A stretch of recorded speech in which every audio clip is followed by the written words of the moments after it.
আচলতে কোনো চৰকাৰে দোষী নহয়, দোষী আমি। আমি যি বিচাৰিছোঁ, যি দাবী কৰিছোঁ, চৰকাৰে সেইসমূহকে দিছে। আমি যি ভাল পাওঁ সেইসমূহকে চৰকাৰে দিবলৈ যত্ন কৰে। গতিকে আমি অযথা চৰকাৰক দোষাৰোপ কৰি লাভ নাই। প্ৰথমতে মোৰ কথাখিনি সত্যতা প্ৰমাণ কৰিবৰ কাৰণে এটা শ্ৰুতি ভিডিঅ' আপোনালোকে চাই লওক। প্ৰথমতে ভিডিঅ'টো চাই লওঁ আহক। मां जानकी का ये भव्य मंदिर 68 एकड़ से ज्यादा क्षेत्र में बनेगा, लगभग 890 करोड़ रुपया। শুনিলে? জানকী মন্দিৰ মানে সীতা দেৱীৰ মন্দিৰ বনাবৰ কাৰণে 890 কোটি টকা অমিত শ্বাহে দিম বুলি ঘোষণা কৰিছে। তাৰ আগতে ৰাম মন্দিৰৰ কাৰণে 1500 কোটি টকা। আমাৰ অসমতো বিভিন্ন নামঘৰ মন্দিৰ বনাবৰ কাৰণে বহু টকা খৰচ কৰা হৈছে, চৰকাৰে সেইসমূহ দিছে। চমকপ্ৰদ কাম বহু হৈছে আৰু এইসমূহ হ'বও লাগিব। আমাৰ ধৰ্মীয় বিশ্বাস, আমাৰ ঐতিহ্য, আমাৰ পৰম্পৰাসমূহক চৰকাৰে যদি আগুৱাই দি নিব, গতিকে এনে ভাল কামসমূহক আমি শলাগ ল'মেই।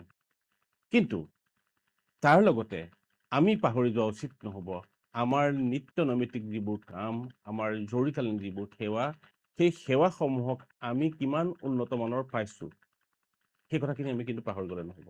মই ক'ব বিচাৰিছোঁ, আমি পাহৰি গ'লে নহ'ব আমাৰ ক'ভিড কালৰ বিপৰ্যয়ৰ কথা। ক'ভিড কালত আমাৰ হৈছিল কি? চিকিৎসক নাই, চিকিৎসালয় নাই, বিচনাৰ অভাৱত ৰোগী ছটফটাই চাৰিওফালে কেনেধৰণৰ হাহাকাৰ পৰিস্থিতি হৈছিল। ভাল চিকিৎসক নথকাৰ কাৰণে আমি কেনে হাবাথুৰি খাব লগা হৈছিল, কেনেদৰে আমি জীয়াতু ভুগিব লগা হৈছিল অসমীয়া ৰাইজে। পাহৰি নাযাব। আমি ক'ভিড যোদ্ধাৰ সৃষ্টি কৰিব লগা হৈছিল। চিকিৎসালয়ৰ অভাৱত আমি স্কুল বা অন্যান্য অফিচ কাছাৰীসমূহক আমি কিছুমান অস্থায়ী চিকিৎসালয়লৈ ৰূপান্তৰিত কৰিব লগা হৈছিল। কোৱাৰেণ্টাইন চেণ্টাৰসমূহ আমি ক'ৰ পৰা কেনেকৈ বনাইছিলোঁ পাহৰি নাযাব, আপোনালোকে মনত পেলাওক। সেই ক'ভিড কালতে আমি বহু কথা শিকিছিলোঁ আৰু তেতিয়াই আমি ভাবিছিলোঁ যে অসমত এখন নহয় বহুকেইখন উন্নত মানৰ চিকিৎসালয়ৰ প্ৰয়োজন আছে। কিন্তু নাই, সময় গতি আমি এই সকলোবোৰ পাহৰি গ'লোঁ। চিকিৎসালয় নিশ্চয় নিৰ্মাণ কৰা হৈছে, চিকিৎসা মহাবিদ্যালয় নিশ্চয় নিৰ্মাণ কৰা হৈছে, কিন্তু সেই চিকিৎসালয়সমূহত সঠিক ঔষধ, সঠিকভাৱে চিকিৎসা কৰিব পৰা যন্ত্ৰপাতি আৰু বিশেষজ্ঞ চিকিৎসক আছে বুলি আপুনি ন দি ক'ব নোৱাৰে। আৰু যদি বা আছে বিশেষজ্ঞ চিকিৎসক বা উন্নত মানৰ যন্ত্ৰ বা সকলো সা সুবিধা, তেতিয়াহ'লে আমি উন্নত চিকিৎসাৰ কাৰণে কিয় দিল্লী, মুম্বাই, চেন্নাই, ভেলোৰ, ওচৰৰে শ্বিলঙলৈ দৌৰ মাৰিব লগা হয়? কিয় দৌৰ মাৰিব লগা হয়? যদি আমাৰ অসমতে সকলোবোৰ আছে, তেতিয়াহ'লে আমি কিয় দৌৰ মাৰিব লগা হয়? মই ক'ব বিচাৰিছোঁ, সাধাৰণভাৱে কিছুমান সাধাৰণ কামত চৰকাৰে যিসমূহ মানে চমক সৃষ্টি কৰিবৰ কাৰণে যিসমূহ কাম কৰে, সেই কামসমূহ কৰিবলৈ ইমান হাজাৰ হাজাৰ কোটি টকা খৰচ কৰে। তাৰে একাংশ যদি খৰচ কৰে উন্নত চিকিৎসালয় নিৰ্মাণৰ কাৰণে, ভাৰতবৰ্ষৰ প্ৰতিখন ৰাজ্যত একোখনকৈ খুব সুন্দৰ উন্নত প্ৰযুক্তিবিদ্যা থকা আৰু অতিৰিক্ত বিশেষজ্ঞ থকা চিকিৎসালয় নিৰ্মাণ হ'ব পাৰে। কিন্তু সেইখিনি হোৱা নাই। তাৰ কাৰণে চৰকাৰক দোষ দি লাভ নাই, কাৰণ আমি বিচাৰোঁ কি?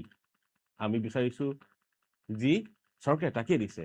আমি বিচাৰিছোঁ ফ্ৰী কোটাৰ বস্তুসমূহ আমাক ফ্ৰী দিছে, আমাক আঁচনি লাগে, আমাক আঁচনি দিছে। আমি যি বিচাৰিছোঁ তাকেই দিছে। আমি ভাল পাওঁ মন্দিৰ, মছজিদ, সেইসমূহ আমাক চৰকাৰে দিছে। আমাক লাগিব প্ৰয়োজনীয় বস্তুবোৰ, ভাল লগা বেয়া লগা আমি সকলোবোৰ আমি ল'ম, চৰকাৰে দিয়া বস্তুবোৰ আমি ল'ম। কিন্তু আমাৰো এটা দাবী থাকিব লাগে। আমি চৰকাৰক বাট দেখুৱাব লাগে যে আমাক এখন উন্নত মানৰ চিকিৎসালয় লাগে, য'ত সকলো ধৰণৰ সা সুবিধা আছে, যাতে আমি অসমৰ মানুহসকলে দুৰাৰোগ্য ৰোগত ভুগিলে বা জটিল চিকিৎসাজনিত কাৰণত যদি আমি দুৰ্ভোগ ভুগিব লগা হয়, তেতিয়াহ'লে আমি বাহিৰলৈ যাব নালাগে, যাতে অসমতে আমি তাৰ চিকিৎসাসমূহ পাওঁ। আৰু সেইখিনি নোপোৱাৰ মূল কাৰণ হৈছে আমি আমাৰ অভাৱখিনি, আমাৰ প্ৰয়োজনখিনি চৰকাৰৰ ওচৰত সঠিকভাৱে উপস্থাপন কৰিব পৰা নাই। কিন্তু নাই, আমিবোৰে এই কথাবোৰত বেছিকৈ চিন্তা নকৰোঁ। আমি কিছুমান অযথা বিষয়ত বাদ মাতি আমাৰ মাথাবোৰ বেয়া কৰোঁ। আমি মৰি আছোঁ ক'ত? চিকিৎসালয়ৰ অভাৱত, চিকিৎসকৰ অভাৱত ৰোগী মৰিছে নিতে নিতে, কিন্তু আমি মৰি আছোঁ ক'ত?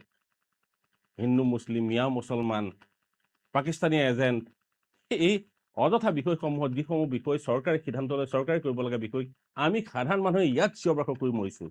যিসমূহ দায়িত্ব আৰু কৰ্তব্য লৈ চৰকাৰে সেইসমূহক সম্পন্ন কৰিবৰ কাৰণে, সমাধান কৰিবৰ কাৰণে, এই সমস্যাসমূহ নিৰাময় কৰিবৰ কাৰণে দায়িত্ব লৈছে।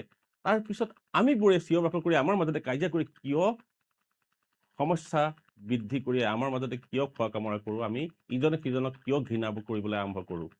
এই কথাখিনিয়ে চৰকাৰকো বিভ্ৰান্তিত পেলায়। আৰু চৰকাৰে যদি সদিচ্ছা নাই তেতিয়াহ'লে কথাটো বেলেগ বাৰু সদিচ্ছা থকা চৰকাৰ এখনকো কিন্তু আমি এনেকৈ বিপাঙত পেলাব পাৰোঁ আৰু পেলাই আহিছোঁ চৰকাৰে যিমানবোৰ আঁচনি ৰূপায়ণ কৰে সেই আঁচনিসমূহক ৰূপায়ণ কৰাত আমি বাধা দিব বিচৰা নাই বা সেইসমূহ বেয়া বুলি ক'ব বিচৰা নাই কিন্তু সেই আঁচনিসমূহৰ লগত চৰকাৰে বহু কৰিবলগীয়া কাম থাকে যিসমূহ বিশেষভাৱে আমি জৰুৰীকালীন সেৱা বিশেষভাৱে প্ৰথম কথা আমি চিকিৎসা সেৱাৰ ক্ষেত্ৰত যদি আমি ক'ব বিচাৰোঁ খুব উন্নত মানৰ চিকিৎসাৰ কাৰণে এখন উন্নত মানৰ চিকিৎসা প্ৰতিখন ৰাজ্যত প্ৰয়োজন আমাৰ অসমত বিশেষভাৱে প্ৰয়োজন আৰু সেই চিকিৎসালয়খনত যাতে আমি সকলো ধৰণৰ সা সুবিধা পাওঁ আৰু বিনামূলীয়া চিকিৎসা যাতে আমি পাব পাৰোঁ তাৰ ব্যৱস্থা কৰিব লাগে ফ্ৰী চাউল ফ্ৰী বস্তুবোৰ আমাক লাগে দিছে আমি ক'বলগীয়া একো নাই বা তাত আপত্তি নকৰোঁ কাৰণ ৰাইজে খুব বেয়া পায় ফ্ৰী বস্তুবোৰ আমি কিয় লৈছোঁ হিতাধিকাৰী কিয় সৃষ্টি কৰা হৈছে বুলি যদি আমি প্ৰশ্ন তোলোঁ যিসকলে পাইছে সেইসকলে বেয়া পায় কিন্তু আপোনালোকে এটা ভাবক যে আপোনালোকক ফ্ৰী সেইসমূহ আঁচনি লাগে নে ফ্ৰী চাউল দালি তেল লাগে নে আপোনালোকক ফ্ৰী চিকিৎসা লাগে ভাবি ল'ব যেতিয়া চিকিৎসালয়ত আপুনি চিকিৎসা উন্নত মানৰ চিকিৎসা নাপাব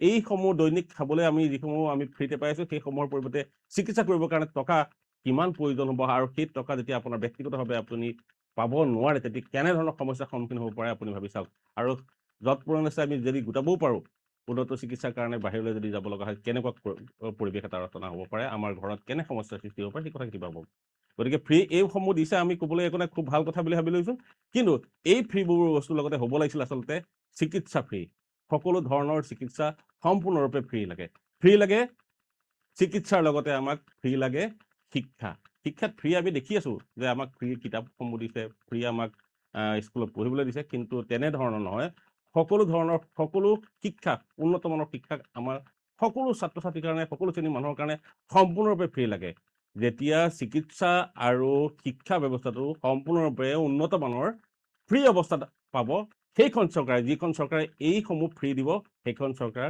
কেতিয়াও পতন হ'ব নোৱাৰে আমি ভাবোঁ যদিহে আমাক ফ্ৰী দিছে ফ্ৰী লৈছোঁ কথাটো ক'বলগীয়া আমাৰ একো নাই কিন্তু যিয়ে চিকিৎসা ফ্ৰী শিক্ষা ফ্ৰী সম্পূৰ্ণৰূপে শিক্ষা ফ্ৰী দিব সেই চৰকাৰ কেতিয়াও পতন হ'ব নোৱাৰে মানে চিকিৎসা ফ্ৰী শিক্ষা ফ্ৰী সেই চৰকাৰ নাযায় গিৰি যি চৰকাৰে এই ব্যৱস্থা কৰিব কেতিয়াও গিৰি নাযায় কাৰণ তেওঁলোকে বেলেগ কিছুমান ইছ্যু ডাইভাৰ্ট পলিচি এপ্লাই কৰিব লগা নহ'ব যদিহে তেওঁলোকে নিজৰ এনেধৰণৰ উন্নত মানৰ কাম কৰে আৰু চৰকাৰখনক এনেবোৰ কাম কৰিবৰ কাৰণে আমি এই অনুনয় বিনয় কৰিব লাগিব কিন্তু তাৰ বিপৰীতে আমি চৰকাৰে কোৱা কথাসমূহৰ ওপৰত ভিত্তি কৰি তাতে আমি আমাৰ মাজত বাক বিতণ্ডা কৰি মৰোঁ আৰু আমি ইজনে সিজনক ঘৃণা কৰিবলৈ আৰম্ভ কৰোঁ আৰু ৰাজপথত আহি ইনকলাব জিন্দাবাদ চিঞৰাৰ সময়ত আমি ইটো দলে সিটো দলৰ মাজত উৰিয়াউৰি কৰি মৰোঁ কিন্তু সেই কথাখিনি নকৰি তেনেধৰণৰ কামত আমি লিপ্ত নহয় আমি যি চৰকাৰে আহক আমাৰ ক'বলৈ কিটো আছে বিজেপি আহে কংগ্ৰেছ আহে আহক যিয়ে ভাল কাম কৰিব তেওঁলোকক এনেও দিব ৰাইজে ভোট আৰু দিব লাগেও